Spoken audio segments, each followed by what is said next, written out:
A rich man shared his quiet routine with a woman in Alaska, then changed it. The morning always began the same way. Before the sun cleared the horizon, before the town stirred, Daniel Frost was already awake. The house sat alone at the edge of the inlet, wood darkened by years of snow and salt air. Inside, the heater clicked on at 5:30 sharp. He measured the coffee ground without looking, poured water just off the boil, waited. Outside, the temperature hovered near 10 degrees Fahrenheit, cold enough that breath turned visible the moment the door opened. Daniel stepped onto the porch, pulling the same worn coat from the hook by the door. He had owned better coats. This one stayed. He walked the short path down to the dock, boots crunching over frost-hardened snow. The ocean was steel gray, unmoving, as if holding its breath. Somewhere farther out, ice shifted and groaned, a low sound that never made it into tourist videos. He stood at the end of the dock and drank his coffee slowly. No phone, no music, just the quiet, measured by the waves hitting frozen wood. This was his routine. It had been for years. In town, people said Daniel Frost liked things simple. They were not wrong. They also said he kept to himself, that he had come to Alaska to disappear. That part was wrong, though no one had ever asked him directly. At 7:15, he drove into town. The road hugged the coastline, empty except for a snowplow in the distance. He parked in front of the small grocery store, the only one within 50 miles. Inside, fluorescent lights hummed softly. The same clerk nodded at him from behind the counter. Daniel returned the nod, grabbed a carton of eggs, bread, and a bag of dog food, and headed toward the register. That was when he noticed her. She stood near the coffee machine by the window, staring at it as if it might suddenly explain itself. Her coat was too thin for Alaska, especially this early in the season. Dark hair fell loose around her shoulders, damp from melting snow. She pressed the wrong button twice, frowned, and sighed quietly. Daniel slowed. He did not usually speak to strangers before 8 in the morning. He also did not usually stop his routine for anything. "You have to hold it." "Down," he said, nodding at the lever. His voice came out low and used. She looked up, startled, then embarrassed. "Of course it does." She tried again. The machine whined, then cooperated. "Thank you," she said. "I'm still learning what things here do." He gave a small nod and moved on. At the register, the clerk rang him up and glanced toward the window. "New in town," she said quietly. Daniel followed her gaze. The woman was stirring her coffee with a plastic stick, looking out at the snow as if it might answer something she had not asked out loud. "Probably," Daniel said. Outside, as he loaded his groceries into the truck, the woman pushed through the door behind him. The cold hit her immediately. She flinched, then laughed under her breath, the sound brief and surprised. Daniel shut the tailgate. "You will want gloves," he said, without turning fully toward her. She smiled, this time more easily. "That is what everyone keeps telling me." "Everyone is right," he replied. She adjusted her grip on the coffee cup. "I am Lena. Lena Harper." He hesitated, just long enough to be noticed. "Daniel," he said. "Daniel Frost." They stood there for a moment, steam rising from their breath. No one rushed them. The street was empty. "I walk down to the water most mornings," she said, gesturing vaguely toward the coast. "I think I keep choosing the wrong path." Daniel looked at the sky. Clouds hung low, heavy but unbroken. "There's only one path," he said. "People just take different reasons to get there." She seemed to consider that, then nodded. They went their separate ways. Daniel drove back along the coast, the radio still off, the truck moving at the same steady speed it always did. Yet when he reached the dock, when he poured his second cup of coffee and stood at the end of the boards, something felt slightly out of place. The routine was intact. The morning was unchanged. And still, for the first time in years, Daniel Frost wondered how long that might last. The cold stayed outside. That was the rule Daniel Frost lived by. Inside the cabin, warmth moved slowly and deliberately, like everything else in Alaska. The heater hummed at a low, steady pitch. Yellow light spilled from 2 lamps, never brighter than necessary. A kettle rested on the stove, already, warm from earlier use, waiting for nothing in particular. The dog lay near the door, half asleep, one ear lifting every time the wind pressed against the walls. Snow slid off the roof in soft, sudden sheets, thumping the ground with a dull finality that never startled anyone who lived here long enough. Daniel set his groceries down, removed his coat, and hung it in the same place it had always been. He washed his hands, dried them, then fed the dog before feeding himself. Eggs cracked cleanly against the edge of the pan. The sound filled the room, sharp and brief, then faded into silence again. Outside, the sky held its pale winter blue. Inside, the light stayed warm. This was how days were meant to begin. When Daniel finished eating, he rinsed the pan immediately. No dishes guatif. Nothing lingered. He believed in leaving rooms as he found them, untouched, ready. The cabin had learned that habit from him. Everything here knew where it belonged. By mid-morning, the temperature climbed just enough to make the snow soften at the edges. Daniel stepped outside again, gloves on this time, and split firewood behind the cabin. Each strike of the axe landed clean and final. Wood cracked. Steam rose. The rhythm did not change. At exactly 10:30, he drove into town again. The library sat near the center of town, small and unassuming, its windows fogged from the warmth inside. Daniel rarely went in. He parked anyway, engine idling, watching through the windshield as Lena Harper pushed open the door and stepped into the cold. She wore different boots now, thicker. Someone had given her advice, and she had listened. She paused on the steps, adjusting her scarf, then looked up at the sky as if checking it for permission. Snow drifted down in slow, wide flakes, the kind that looked harmless until they accumulated.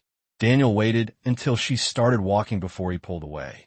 That afternoon, Lena learned the rhythm of the place the way everyone did. Slowly, by watching. The librarian showed her where the extra blankets were stored, just in case the power went out.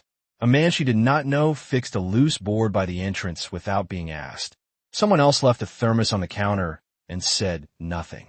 Cold outside, warm inside. She walked home before dark, choosing a longer route this time, one that followed the edge of the water. The ocean looked heavier in the afternoon, darker, its surface broken by floating ice that knocked softly against the shore.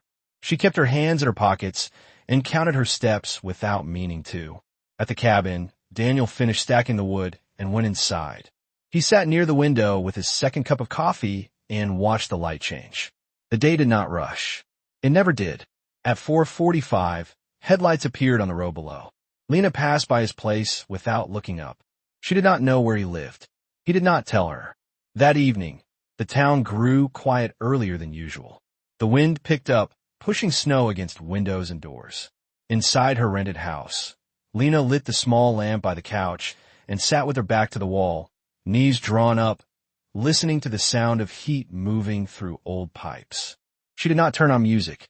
The silence felt intentional here, like a shared agreement. Later, when she stepped outside to take out the trash, she saw the faint glow of light from Daniel Frost's cabin across the inlet. Just a square of warmth in the distance. She stood there longer than necessary, breath fogging the air, then went back inside. Across the water, Daniel locked his door for the night and dimmed the lamps. The dog circled twice before settling. The heater clicked, adjusted, settled again. The day closed the way it had opened. Without announcement. Somewhere between those quiet moments, without being invited, routine began to stretch. Not enough to break, just enough to make space. In Alaska, that was how things changed. Not loudly, not all at once, but slowly, consistently, like warmth holding its ground against the cold. Daniel Frost did not rush his days. Time moved differently around him, as if it had learned his habits and adjusted. Morning did not begin when the sun appeared, but when his feet touched the floor. Night did not end when darkness faded, but when the house was ready to hold quiet again. At 5:30, the heater shifted. Not louder, just enough. Daniel was already awake. He sat on the edge of the bed for a full minute before standing. No alarm, no hosetaschen. He made the bed with corners pulled tight, then opened the curtains an inch to let the first pale light in. Snow pressed against the glass, clean and unmoving. The dog followed him into the kitchen, nails clicking softly against the wood floor. Coffee came next, Always the same scoop. Always the same kettle. The mug had a small crack near the handle.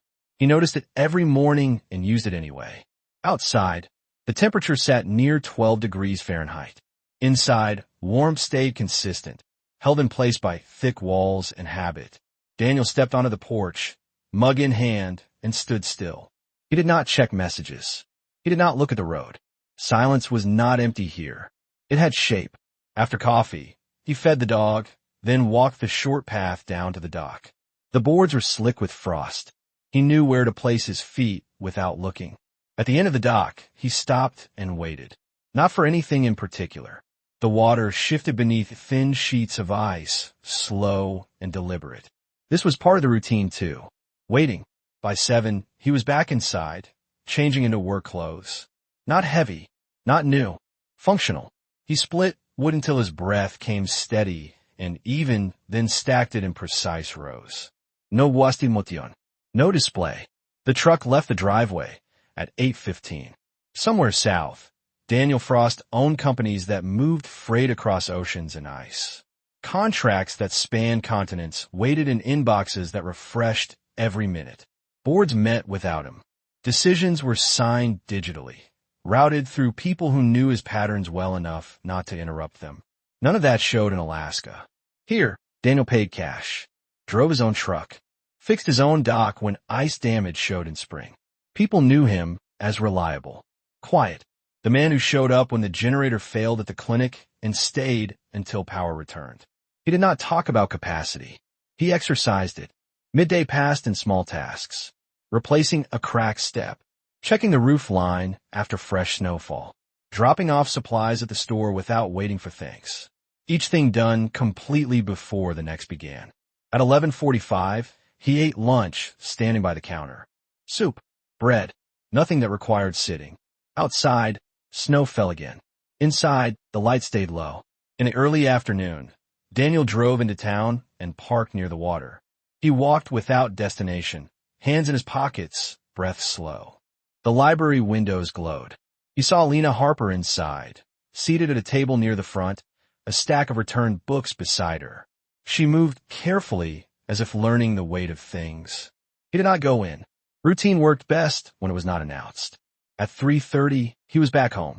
The dog greeted him with a single wag of its tail. Daniel changed his boots and sat near the window with another cup of coffee. Outside, the sky darkened sooner than it should have. Winter did that here. Took hours quietly. As evening settled, he prepared dinner. No music, just the sound of a knife against wood, the low hiss of heat. He ate slowly, then cleaned up immediately. The sink was dry by 6. Lights dimmed one by one. Daniel sat in his chair, hands resting on his knees, watching snow slide down the glass. His phone lay face down on the table. It vibrated once, then stopped. He did not turn it over. This life was not an escape. It was a structure. Every part of it was built to hold weight. Silence, responsibility, distance. By the time night fully arrived, the cabin felt settled, as if it had reached agreement with the cold pressing in from all sides. Daniel locked the door, checked the windows, then sat for a moment longer before standing. Across the inlet, a single light flickered on in a small rented house. Daniel noticed it without reacting. The routine remained intact, and in the quiet, without announcing itself, it continued to do its work. Lena Harper entered Daniel Frost's world without changing anything. That was what made it noticeable. She did not knock on his door. She did not ask where he came from or what he did before Alaska. She did not look around his cabin as if measuring it against something else. When she appeared, it was the way weather did here. Gradual, unannounced, already part of the landscape by the time you realized it had arrived. It started with mornings. Daniel noticed her footprints first, not on his property, but along the path that ran parallel to the water. Smaller than his, closer together. She walked with a pace that matched the place, not the clock. Some days, she passed before he reached the dock. Other days, she was already there, standing a respectful distance away, facing the inlet as if the view belonged to everyone equally. When she spoke, it was never to fill the quiet. "Morning," she said once, hands tucked in her coat pockets. "Morning," Daniel replied. That was all. They stood there with the water moving beneath ice, steam rising from their coffee cups. She never asked why he came so early. He never asked where she went after. The routine did not bend to include conversation. It simply widened. On the third morning, she arrived without coffee. Daniel noticed and held out his mug without comment. She hesitated for a moment, then accepted it with both hands. "Thank you," she said. She took a careful sip, then handed it back exactly as she had received it. "No linagering. No apology." That detail stayed with him. By midweek, she had learned the rhythms without instruction. She arrived after the light shifted, but before the wind picked up. She left when the dock grew slick, not when the cold bit. She never stayed long enough to feel like a guest. One afternoon, snow fell heavier than expected. Daniel was stacking wood when he saw her walking toward the cabin, arms wrapped around herself, steps measured. He set the axe down and opened the door without calling out. She stopped just short of the threshold. "I will not come in," she said, reading the space correctly. "I just wanted to ask if you had an extra pair of gloves." Daniel disappeared inside and returned with a pair that still had the tag attached. He held them out, then stepped back. She took them, did not comment on how new they were. "I will bring them back," she said. "You do not have to," he replied. She nodded, as if acknowledging the offer without accepting it. When she turned to leave, the dog padded forward and sat at her feet. She froze. Then she crouched slowly, palm open, waiting. The dog sniffed her hand, then leaned into it. Daniel watched without moving. She scratched behind the dog's ear, once, then stood and backed away. No baby voice. No clamming. "That is a good dog," she said. "Yes," Daniel answered. Inside, the cabin held its warmth. Outside, snow continued to fall. They did not make plans. Plans would have required questions. Instead, Lena appeared where Daniel already was. The dock, the path, the grocery store aisle where the coffee filters were kept. Sometimes she walked beside him for a block. Sometimes she crossed the street without explanation. She never followed. Once in town, a man asked Daniel where he was from. Before Daniel could answer, Lena spoke. "He is from here now," she said simply, then turned to ask the clerk about batteries. Daniel did not look at her. He paid and left. That evening, he noticed the gloves hanging on the hook by the door. Clean, dry, returned. A note lay folded beneath them. "No envelope. Thank you." Nothing more. The next morning, Daniel added a second mug to the counter. He did not say why. Lena arrived later than usual. The wind was sharp, the sky low and heavy. She took the second mug without surprise, warming her hands around it before drinking. "This weather makes people talk too much," she said quietly. "Yes," Dana replied. They stood in silence longer than before. When a gust of wind rattled the dock, Lena shifted her weight closer to the railing, but did not step nearer to him. "I like that you do not ask," she said, eyes on the water. Daniel did not respond. After a moment, she added, "It makes it easier to stay." She left before he could answer, footprints already filling with snow. That day, Daniel's routine remained unchanged. Would split cleanly. Coffee brewed on time. Calls went unanswered until evening. Still, the cabin felt different. Not fuller, just correctly occupied. As night fell, he noticed the light across the inlet come on again. The same small square of warmth. He did not wave. He did not go outside. For those listening, it might have sounded like nothing had happened at all. But in places like this, the smallest shifts mattered. A second mug. A pair of gloves returned without comment. Silence that did not demand explanation. If you have ever needed a place where your story did not have to be told in order to be respected, you might recognize the feeling. It does not arrive loudly. It arrives and stays. The first real conversation happened without either of them intending it. It was late morning, the kind Alaska reserved for days when the sky stayed undecided. Not bright, not dark. Snow clung to tree branches without falling, as if waiting for permission. Daniel Frost was repairing a loose board near the edge of the dock when Lena Harper approached from the path. He heard her steps before he saw her. Slow, even, not trying to be quiet. She stopped a few feet away. "You missed a nail," she said, nodding toward the plank. Daniel looked where she pointed. She was right. One corner lifted slightly when the wind pressed against it. He reached into his pocket, pulled out another nail, and hammered it in. One clean strike, then another. "Thank you," he said. She shrugged lightly. "I noticed it yesterday." They stood there for a moment. The water moved below them, dark and patient. Daniel wiped his hands on a cloth and stepped back. The repair was finished. He did not immediately leave. Lena shifted her weight, then gestured toward the end of the dock. "Do you mind if I stand there for a bit?" "I do not," he replied. She walked past him, stopping near the railing. Daniel followed, keeping the same distance he always did. They leaned against opposite sides of the dock, both facing the inlet. The silence did not stretch. It settled. "I learned something about this place," Lena said after a while. "If you try to fill the quiet, it pushes back." Daniel nodded once. "It does." She smiled at that. Just a small change in her face. Then she looked back at the water. They did not speak again for several minutes. The wind picked up, tugging at their coats. Somewhere across the inlet, a gull cried out and then disappeared.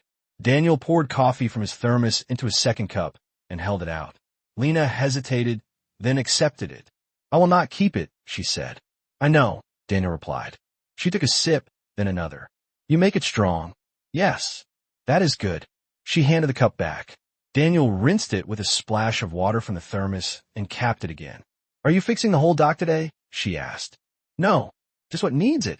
She nodded, considering that. "That seems to be your approach." Daniel did not respond. Instead, he picked up the toolbox and started walking back toward the path. Lena followed, not matching his pace exactly, but close enough that neither had to slow down. Halfway up the trail, she spoke again. "I work at the library," she said, not looking at him. "In case you ever need anything." "I have a card," he answered. She glanced over, surprised. "You do?" "Yes." She laughed quietly. "Then you already know more than most people." They reached the split in the path where she usually turned toward town. "I will see you," she said. "Yes," Daniel replied. She left without waiting for an answer. That afternoon, snow finally started to fall. Heavier this time. Daniel drove into town to pick up supplies for the clinic, chains rattling softly against the tires. At the store, he ran into Lena again, this time in the narrow aisle where canned goods were stacked high. She stepped aside to let him pass. "You're not from town," she said, casually, as if commenting on the weather. "No," he replied. She waited, then nodded. That was enough. At the register, the clerk asked Daniel if he needed help loading the truck. He declined. Lena paid for her items behind him and thanked the clerk by name. Outside, they stood under the awning as snow came down harder. "You drive carefully," she said. "So should you," he answered. She adjusted her scarf. "I walk." He paused, then reached into the truck and handed her a reflective band. "For the road," he said. She looked at it, then at him. "I will bring it back." "You do not have to." She smiled slightly. "I will." She slipped it on over her sleeve and stepped into the snow. Daniel watched until she reached the corner, then turned away. That night, as the cabin settled into its familiar quiet, Daniel placed the reflective band on the table by the door. It was dry, clean, returned. He did not pick it up right away. The next morning, the routine resumed. Coffee, duck, silence. But when Lena arrived, she stood a little closer than before. Not enough to matter, just enough to be noticed. Neither of them commented on it. Warmth, in places like this, did not announce itself. It showed up in small exchanges, in things handed back, in conversations that did not ask for more than they were given. That was the nature of first contact here. Nothing rushed, nothing taken, just two people standing in the same quiet, long enough for it to feel shared. The shift began on a morning that did not ask for attention. Snow had fallen overnight, light and persistent, leaving the world softer. Around the edges, Daniel Frost finished his coffee, rinsed the mug, and placed it upside down on the rack. The dog followed him to the door, tail low, waiting. Daniel did not put on his heavy coat. He chose the thinner one instead. He drove into town earlier than usual and parked near the small community dock, where supply boats unloaded twice a week. The air smelled of fuel and salt. A generator hummed somewhere behind the storage sheds. A man was already there, wrestling with a crate that had slipped off a pallet. Daniel watched for a moment, then stepped forward. "Let me," he said. The man looked up, surprised. "You sure?" Daniel nodded and took the weight without comment. The crate settled back into place with a dull thud. By the time Lena Harper arrived, 3 more crates were stacked neatly against the shed, and Daniel was sweeping snow off the loading ramp with a wide push broom. She stopped when she saw him. Not because he was sweeping, because he was there at all. She stood a few feet away, boots planted, watching as if the scene had rearranged itself incorrectly. The broom moved back and forth steady. Daniel did not look up right away. "You missed a spot," she said finally, pointing near the edge. He adjusted his angle and swept again. "Better," she added. He leaned the broom against the wall and straightened. "Morning, morning," she replied. For a moment, neither spoke. The generator hummed. A gull landed on the railing and stared at them, unimpressed. "I did not know you worked here," Lena said. "I do not," Daniel answered. She waited. "I am helping," he added. That was when she laughed. Not loud, not sharp, just a brief sound, surprised, like she had stumbled onto a private joke she did not fully understand. "This place does not need help today," she said. "We have 3 volunteers and no boats." Daniel glanced toward the water. The inlet was empty. "I see that," he replied. She studied him then. Not his face. His hands. The way he stood. How he did not shift his weight or check the time. "Then why are you sweeping snow that will be gone by noon?" she asked. Daniel picked up the broom again. "It makes the ramp safer." "For who?" she asked. "For anyone who uses it." She did not answer that. Instead, she stepped closer, careful not to cross into his space, and picked up a second broom leaning against the wall. "If you're going to do unnecessary work," she said, "you might as well do it properly." They swept in silence, side by side. The snow came away easily, sliding into small piles that the wind quickly erased. After a while, Lena leaned the broom back where she found it. "That is enough," she said. "Now it just looks like you are avoiding something." Daniel met her eyes for the first time that morning. "Does it?" he asked. "Yes," she said, without hesitation. She pulled off one glove and tapped it against her palm. "You do not strike me as someone who avoids much." He did not respond. She looked at him a moment longer, then shook her head slightly, as if dismissing a thought that did not belong to her. "Are you hungry?" she asked. "Yes," Daniel said. "There is soup at the library," she continued. "It will be gone soon." "I will walk with you," he replied. They left the dock together, steps falling into an easy rhythm. Halfway down the path, Lena stopped abruptly. "You do not have to," she said. "I know," Daniel answered. She considered that, then nodded once. "All right." Inside the library, warmth wrapped around them immediately. The smell of broth lingered in the air. A pot sat on a folding table near the front, steam rising slowly. Daniel took a bowl without comment and stood near the window. Lena sat at the table across the room, back straight, eyes on the door.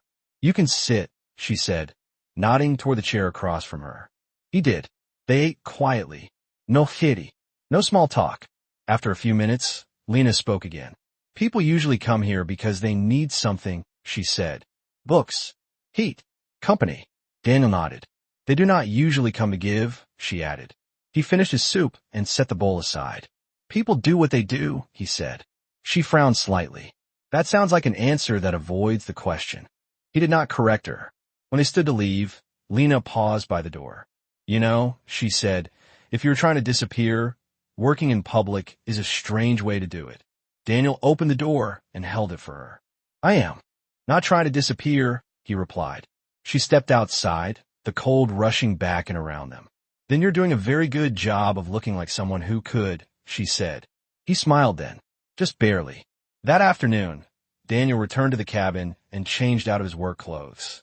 He washed his hands longer than usual, watching the water run clear. Outside, the snow began to melt exactly as Lena had predicted. Across the inlet, he saw her walking along the path again, arms loose at her sides. She did not look toward his cabin. The routine shifted. Not broken, just moved. That evening, Daniel left his phone face up on the table. It did not ring. Across town, Lena placed her gloves on the radiator to dry and sat on the floor with her back against the couch. She did not replay the morning. She did not assign meaning. She only noticed that the quiet felt slightly different than it had the day before, as if something had answered a question she had not yet asked, and left another one in its place. The space between them grew before either of them noticed it. Not distance in miles. Not time. Something quieter than that. Something that settled in the pauses where words might have gone and did not.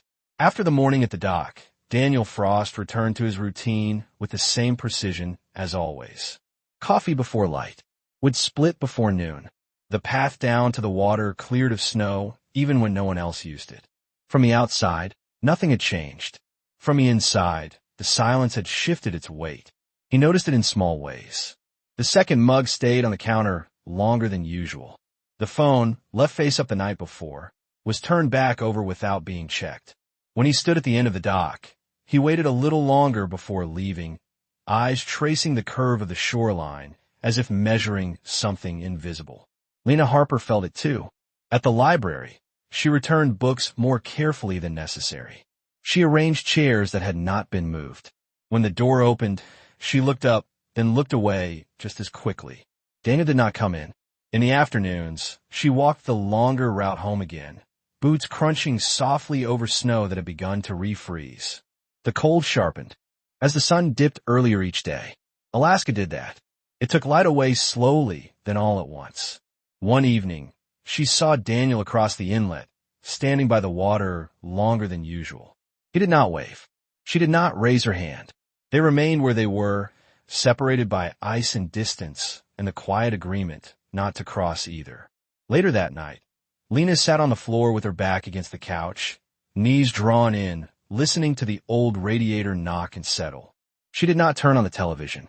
The silence felt deliberate, as if it were asking her to stay with it. If you have ever lived somewhere that teaches you to slow your breath, just to hear yourself think, you might recognize the moment. The one where nothing is wrong, but nothing is resolved either. Where the quiet is no longer empty, but not yet comforting. Daniel stood at his window and watched snow fall again. Not the gentle kind. This came sideways, sharp, driven by wind that pressed hard against the cabin walls. He checked the latch twice, then sat in his chair and waited for the heater to adjust. His phone vibrated once. He picked it up, glanced at the screen, then set it back down without unlocking it. Whatever waited there could wait longer. The next morning, Lena arrived at the dock later than usual. Daniel was already there. He had finished his coffee and was watching the ice shift beneath the boards. When he heard her steps, he did not turn immediately. He waited until she stopped beside him, leaving the same careful space as before. "You are early," she said. "No," he replied. "You are late." She smiled faintly at that. Then the smile faded. They stood without speaking. The wind cut across the water, cold enough to sting exposed skin. Lena pulled her gloves tighter, but did not step back. After a while, she spoke again. "You do not have to come here every day," she said. Daniel did not answer right away. "I know," he said finally. She nodded. "Then why do you?" The question was not sharp. It did not demand. It hovered between them, light enough to be ignored. Daniel watched the horizon. "It is part of the morning." "That is not an answer," she said quietly. "No," he agreed. She looked at him. Then, really looked, at the lines around his eyes, the way he held his shoulders, the stillness that did not come from hesitation. "You help in places that do not need it," she said. "You stay where you are not required." He turned to face her. "And you notice," he replied. She shrugged. "It is hard not to." The wind picked up again, rattling the dock. Somewhere in the distance, ice cracked sharply, then settled. Lena exhaled slowly, longer than necessary, as if reminding herself that the air was still there. "I'm not asking you to explain," she said. "I'm just saying I see it." Daniel held her gaze. He did not correct her. He did not offer anything to soften the moment. "That is enough," he said. She studied him, then nodded once. "Yes, it is." They left the dock separately that morning. In town, people noticed little changes. Daniel no longer lingered by the store entrance. Lena declined invitations to stay after closing. Neither explained why. That afternoon, snow turned to sleet, then back again. The sky darkened early, pressing low over the town. Inside the library, Lena sat alone at the front desk, hands folded, breathing slow and steady. Outside, Daniel cleared the path again, shovel cutting a clean line through fresh snow. Each movement was measured, controlled, the kind of work that allowed the mind to rest without falling silent. As evening settled, the light across the inlet flickered on, then off, then on again. Daniel noticed. He did not go outside. Lena noticed too. She stood by her window for a moment longer than usual, then pulled the curtain closed. If you're listening now, it might be a good moment to slow your breath. Not because anything needs fixing, only because quiet asks to be met halfway. The tension did not break that night. It did not rise either. It simply remained, stretched thin across shared mornings and unsaid questions. In places like this, that was how change announced itself. Not with noise, but with space. The change did not arrive all at once. It came folded inside ordinary news, delivered without urgency, the way Alaska handled things that would eventually matter. Lena Harper heard it first at the library. Two women stood near the front desk, voices lowered but not careful enough. Something about a meeting. Something about outside investors. A phrase passed between them that did not belong to this town. Development review. Lena did not look up from the return cart. She slid one book into place, then another. The word stayed anyway. Later that afternoon, she walked home along the water, the long route she had begun to prefer. The inlet was calm, ice shifting in slow, deliberate movements. When she reached her building, a printed notice was taped crookedly to the door. She read it once, then again. The property had been sold. Not immediately. Not urgently. Ownership transferred. Lease terms under review. Nothing was changing yet. That was the problem. She stepped inside, closed the door behind her, and stood in the entryway without turning on the light. The heater clicked on by itself, filling the space with a low mechanical sound that felt louder than usual. Across the inlet, Daniel Frost stood at the end of the dock, watching the same water from the opposite side. He had heard earlier that morning, not from town gossip, from a phone call that did not ring twice. He listened without interruption, eyes on the horizon, hands steady against the railing. When the call ended, he stood there a moment longer than necessary before slipping the phone back into his pocket. By the time Lena reached the dock that evening, Daniel was already there. Two mugs sat on the railing. Steam rose slowly into the cold air. She noticed that first. Then she noticed his posture. Still. Too still. You knew, she said. It was not a question. Daniel did not answer right away. He handed her one of the mugs and waited until she took it. I heard, he said. She wrapped both hands around the cup, but did not drink. How long, she asked. Long enough. She nodded, eyes fixed on the water. They stood that way for a while. The dock creaked softly beneath them. Somewhere behind the trees, a truck engine started, then faded. People are talking, Lena said. About changes. Yes. She glanced at him then, the look quick and searching. And you? She asked. Are you talking too? Daniel exhaled slowly. I made a call, he said. That was enough. Lena set the mug down on the railing. You made a call, she repeated. He did not deny it. The wind picked up, sharp and sudden, pushing loose snow across the boards. Lena stepped back half a pace, not away from him, but away from the dock. You did not ask, she said. No, Daniel replied. You did not tell me you were going to, she continued. No. She let out a breath, longer than necessary. I came here because nothing followed me, she said quietly. Because decisions stopped happening around me. Daniel turned to face her fully now. I did not decide anything for you, he said. She met his gaze. You decided something about the place I live, she replied. The words landed between them and stayed there. Daniel did not move closer. He did not reach for the mug she had set down. I can undo it, he said. Lena shook her head. That is not the point. They stood in silence again. This time it felt different. Not strained. Just precise. I am not angry, she said after a moment. I am clear. Daniel nodded once. That matters, he said. She studied his face, searching for something she did not name. Then she looked away. I need to know where the line is, she said. Between help and control. Daniel considered that. The line is where you put it, he said. She almost smiled at that. Almost. And if I step back, she asked, then I stay where I am. She watched him for a long moment. The wind cut across the water again, cold enough to sting. "Do not fix this," she said. "I will not," Daniel replied. She picked up the mug, took a small sip, then handed it back to him. He accepted it without comment. "I may have to leave," she said. He did not argue. "I know," he said. That was the closest they came to agreement that evening. Lena left the dock before the light faded completely. Daniel stayed until the cold pressed deeper into his gloves than usual. That night, she packed nothing. She sat on the floor of her living room, back against the couch, notes folded neatly on the table in front of her. She did not call anyone. She did not search for answers. Across the inlet, Daniel turned off one lamp, then another. The cabin settled into its familiar quiet. The routine held, but something within it had shifted. Not broken, not repaired, just clearly defined. The routine returned the next morning, but it no longer arrived. Whole. Daniel Frost woke at the same hour. The heater adjusted itself. Coffee bloomed in the pot.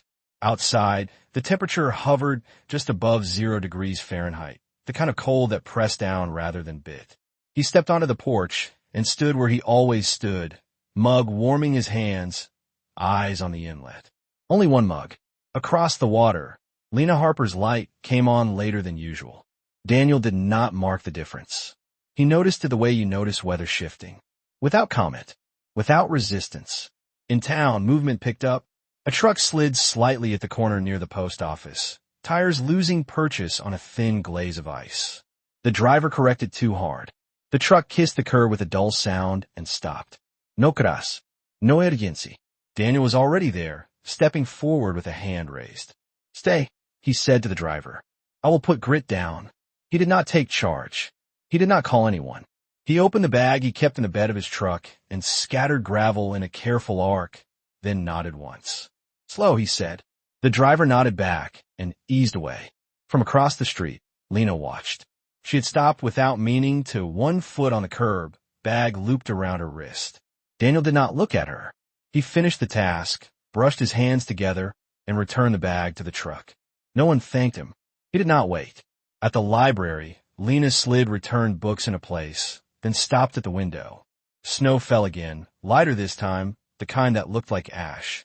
She watched Daniel drive past without slowing. He did not glance toward the building. The morning continued. Routine altered. At midday, a small boat limped into the dock earlier than scheduled, engine sputtering. The operator cut power and coasted in, lines slapped on a frozen cleats. Daniel took one without being asked. He did not tie it. He held it steady until the boat settled. "You good?" he asked. "Yeah," the operator said. Fuel line froze. Daniel nodded. "It will warm." He stepped back. From the shed, Lena carried a box of donated gloves toward the storage room. She set it down, watched the boat sit quiet against the dock, then resumed her task. When she passed Daniel, she did not stop. Later, as the light thinned, she found him at the end of the path by the water. Not the dock, the path. "You change where you stand," she said. "Yes," he replied. She leaned on the railing, keeping her distance. "It makes it harder to see the ice. It makes it easier to see the water," he said.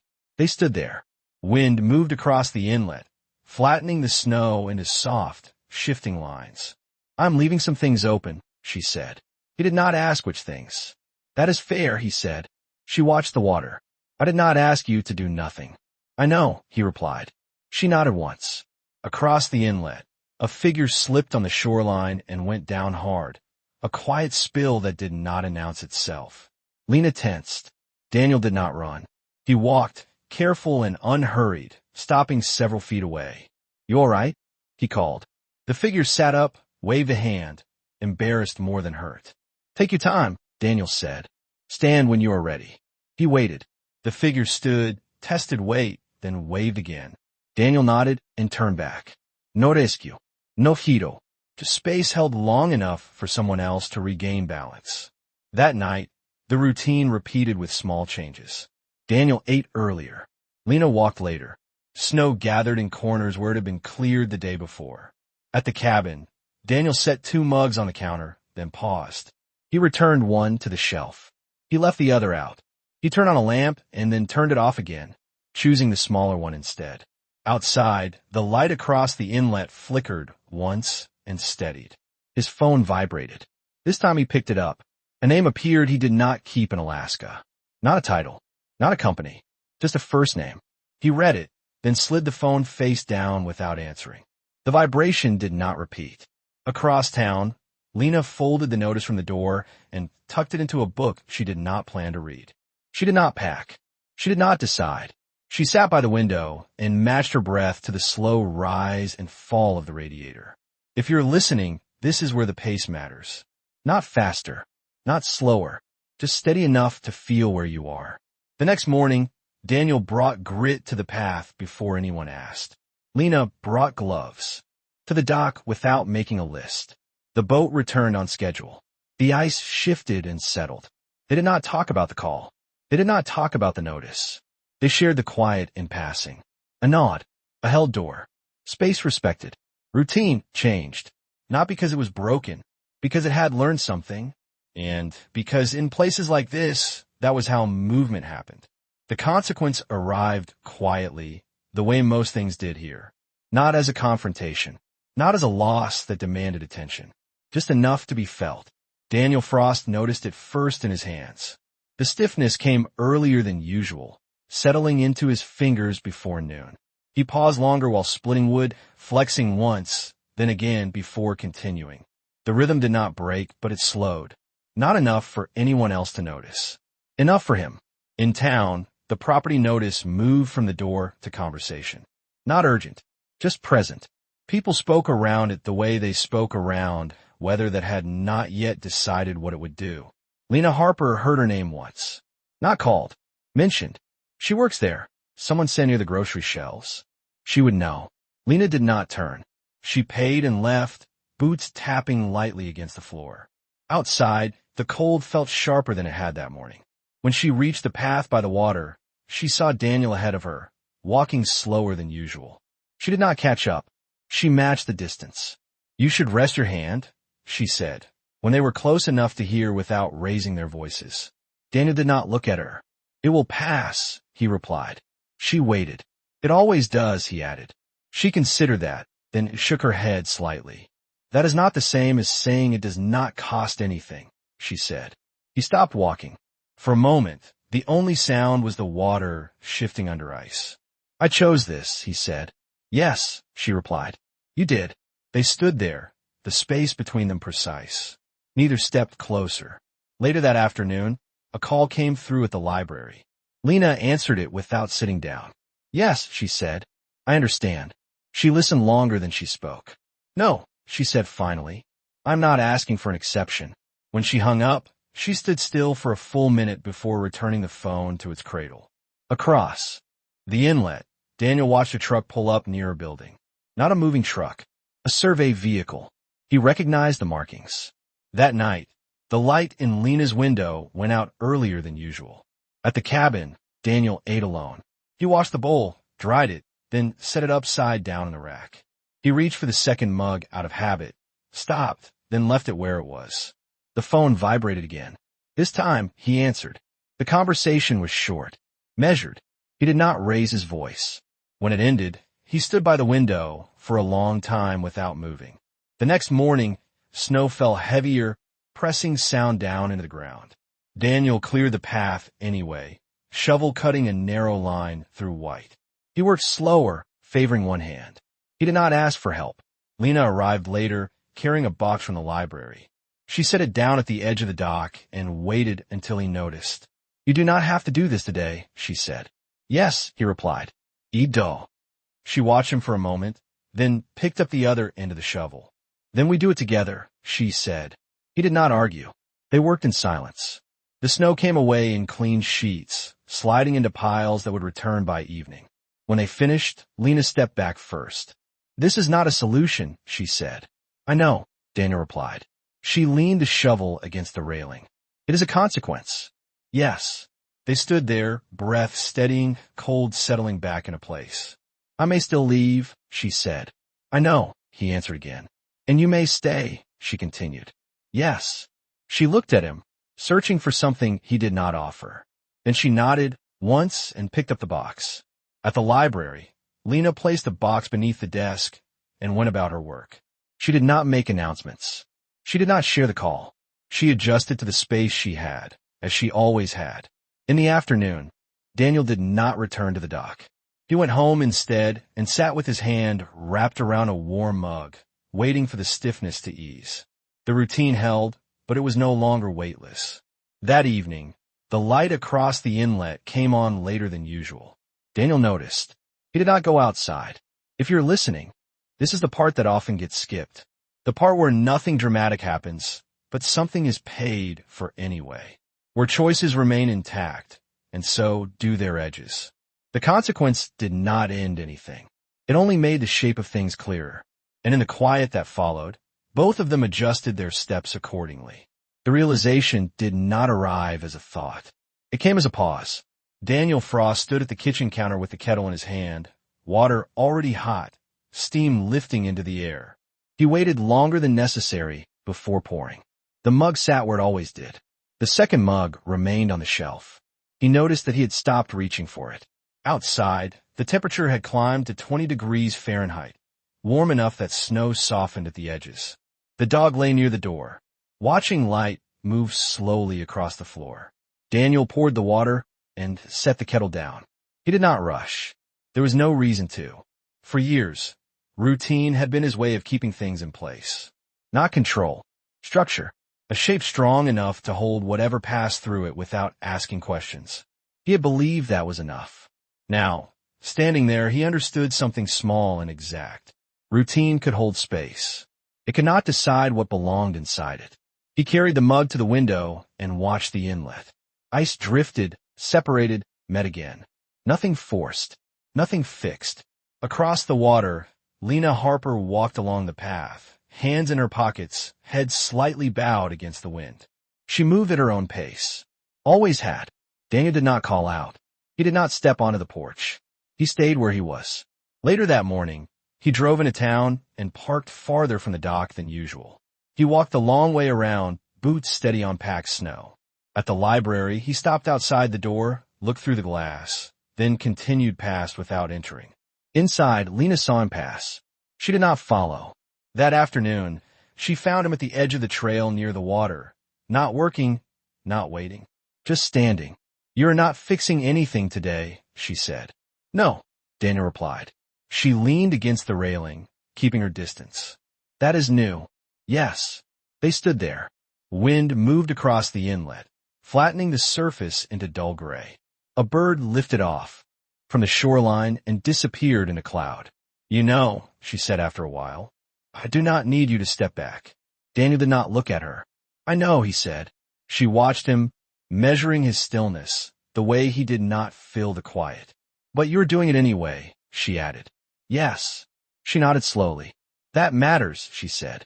He turned then, meeting her eyes without closing the space between them.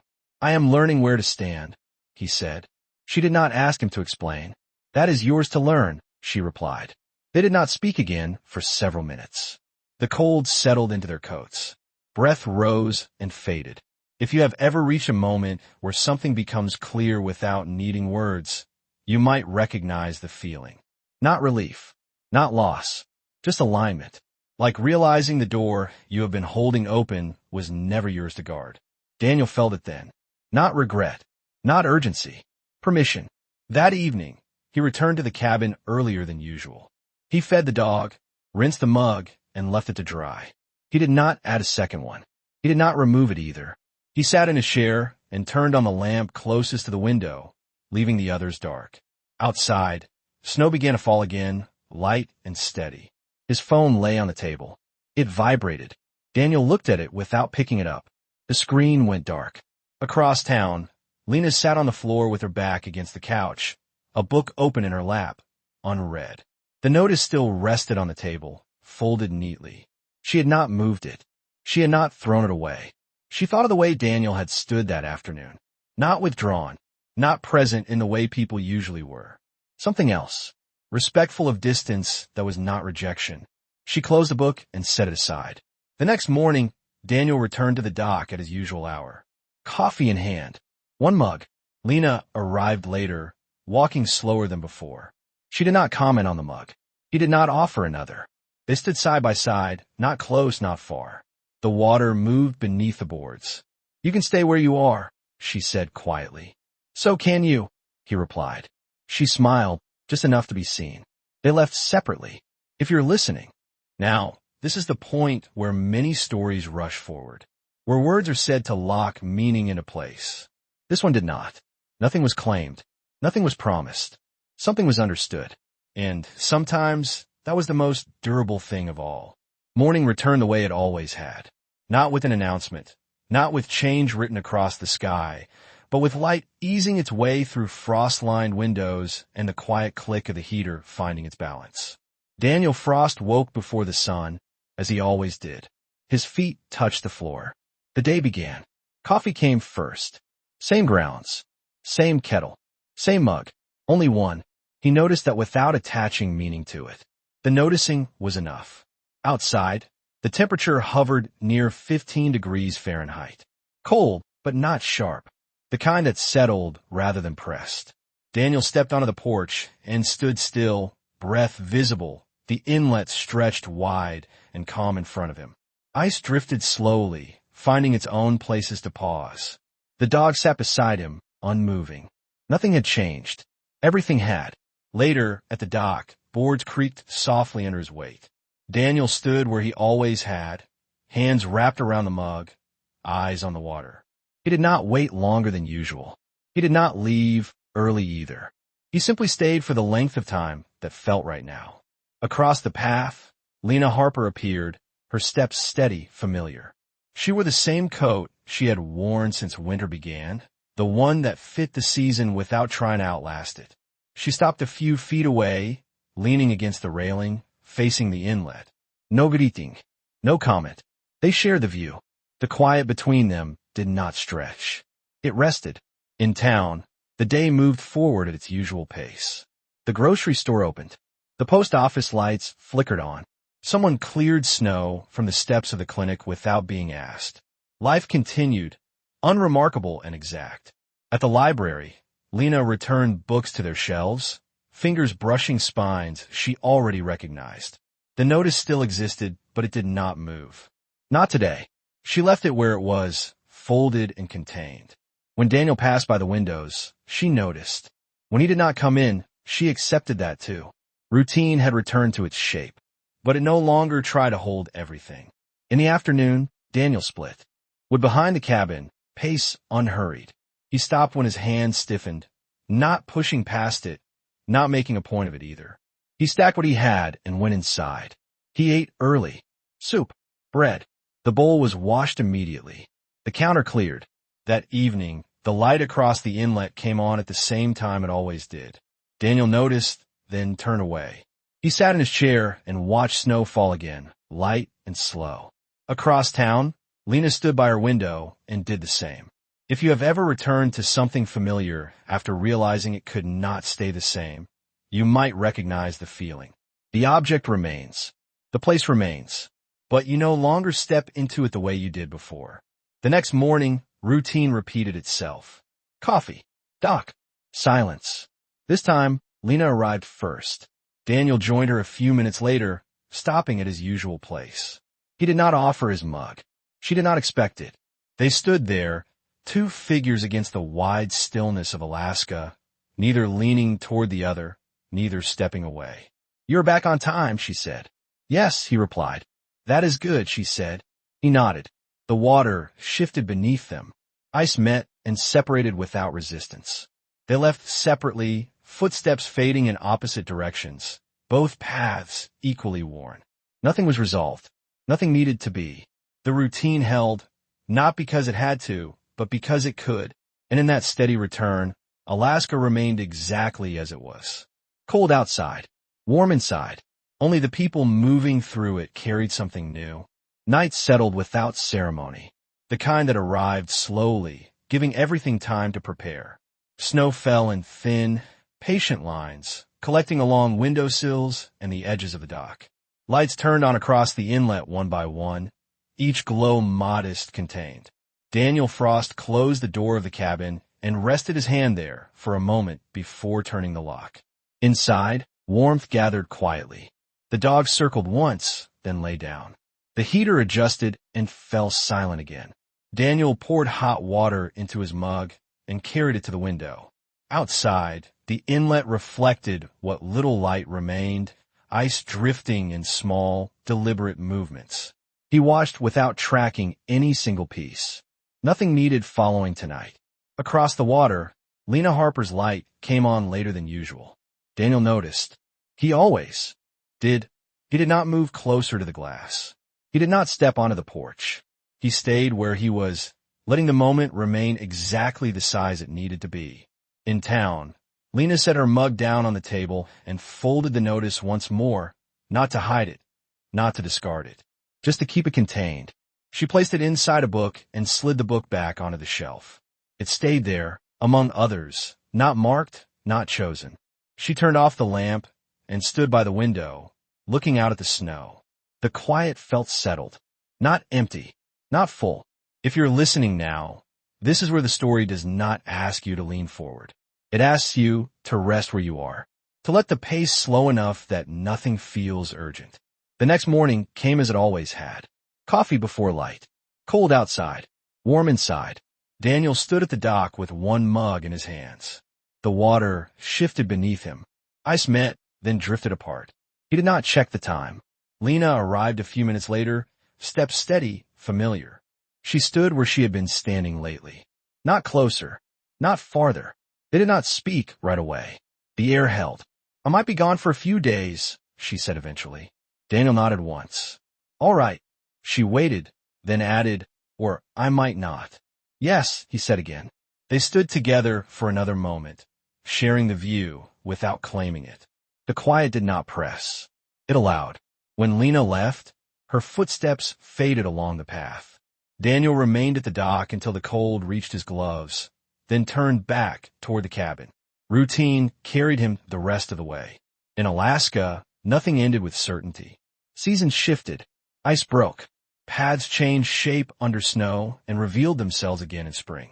People learned when to stay and when to move, often without announcing either. That afternoon, Daniel split wood and stacked it neatly. Lena returned books and locked the library door at the usual hour. Lights came on. Lights went off. Across the inlet, the glow appeared again that night. Steady, unremarkable, present. Daniel turned off one lamp and left another on. He sat in his chair and listened to the heater settle. The dog slept. Snow continued its quiet work. Nothing closed. Nothing began. The routine held, changed but intact, making room without asking what would fill it. And somewhere between the cold outside and the warmth held carefully within, two lives continued in parallel. Close enough to be aware. Far enough to remain their own. If you find yourself here at the end of a day that did not demand answers, you are allowed to rest. The quiet will still be here when you return.